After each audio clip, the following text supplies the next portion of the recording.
Assalamualaikum warahmatullahi wabarakatuh. Perkenalkan, nama saya Audrian Ahmad dari kelas 28D dengan NIM 184741041.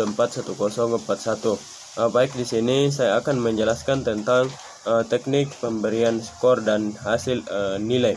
Yaitu yang pertama, pemberian skor tes pada domain kognitif. Yaitu yang pertama bagian A, yaitu penskoran soal bentuk pilihan ganda.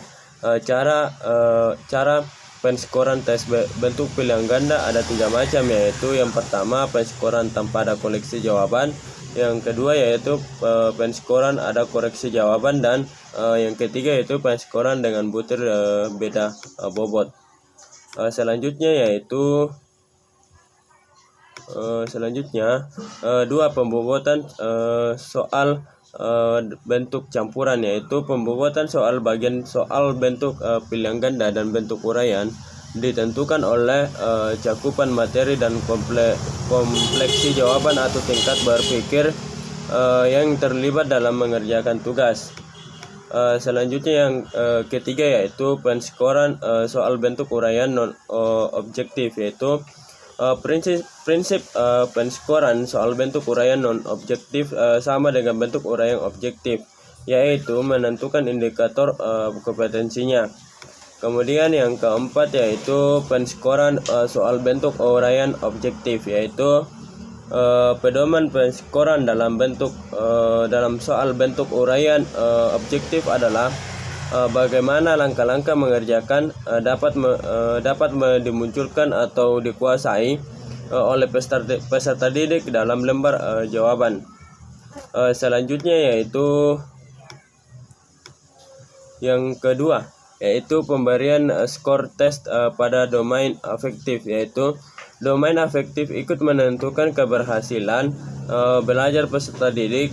Paling tidak ada 2 komponen dalam domain afektif yang penting untuk diukur, yaitu sikap dan minat terhadap suatu pembelajaran. Kemudian yang ketiga yaitu pemberian skor tes pada domain psikomotor. Ya, terdapat beberapa bagian. Yang pertama yaitu penyusunan tes psikomotor. Tes untuk mengukur ranah psikomotor adalah tes untuk mengukur penampilan atau kinerja atau performan yang telah dikuasai peserta didik. Selanjutnya yaitu yang kedua. Kemudian selanjutnya yaitu kedua, pendekatan PAP adalah pendekatan penilaian acuan. PAP disebut juga penilaian dengan norma absolut atau kriteria. Pendekatan PAP berarti membandingkan skor hasil tes peserta didik dengan kriteria atau patokan yang secara absolut mutlak telah ditetapkan oleh guru. Selanjutnya yaitu aplikasi pendekatan PAP, yaitu metode PAP digunakan pada sistem penilaian skala 100 dan skala 5. Kemudian yaitu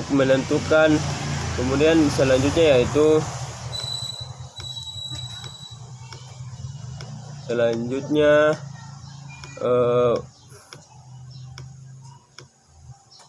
umpan balik tindakan lanjut. Setelah mengerjakan soal, peserta didik dapat mengumpan balik apa yang telah dikerjakan oleh peserta didik. Kemudian yaitu konsep pendekatan PAN.